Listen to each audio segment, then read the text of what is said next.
You likely lost 15% on your stocks last year, almost the same on your bonds.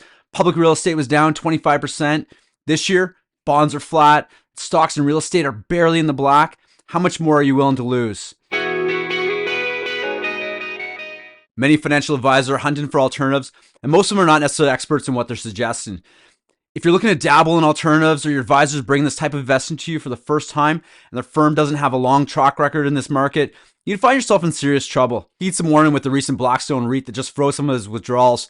This could have a disastrous impact if you're needing your investments for retirement or other basic needs. Not only do most Americans and several Canadians have aspirations of going to Yale, but investment firms have been trying to mimic their investment results in their endowment fund for years as well. In 2001, public pension funds held an average of only about 9% of their holdings in assets other than stocks and bonds. By 2021, these plans have put 29% of their $5 trillion into alternatives. Over the tenure of Yale's endowment that was run by David Swenson, Yale earned an average of 13.1% annually. This was much higher than the conventional 60-40 portfolio, or even that of the S&P 500 for that matter. So if it sounds good and you want to be like Yale, you can, but you basically have to be Yale. First of all, you need the expertise. Yale's large, highly trained investment staff specializes specifically in private asset classes. You also need to have a lot of time on your side. Yale's been doing this type of investment for a long time. They also have a long time horizon for their investments. Many private investments have liquidity constraints that can last for months to years before you can get your money out. Risk tolerance is also something we need to take a look at. The risk could be significantly larger than traditional markets, especially if you're unable to diversify inside the investment strategy.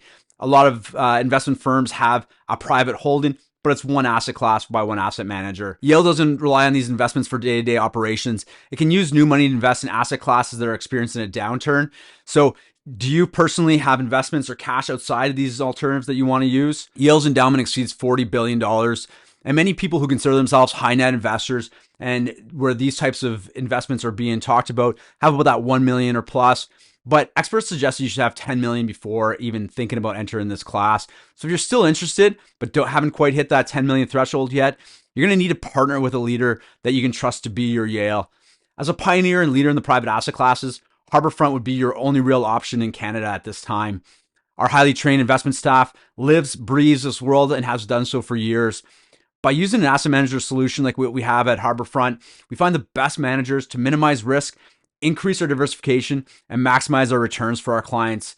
So you might not have to be Yale, but you will need to partner with a firm who replicates Yale's process, has the expertise, and has a track record of results.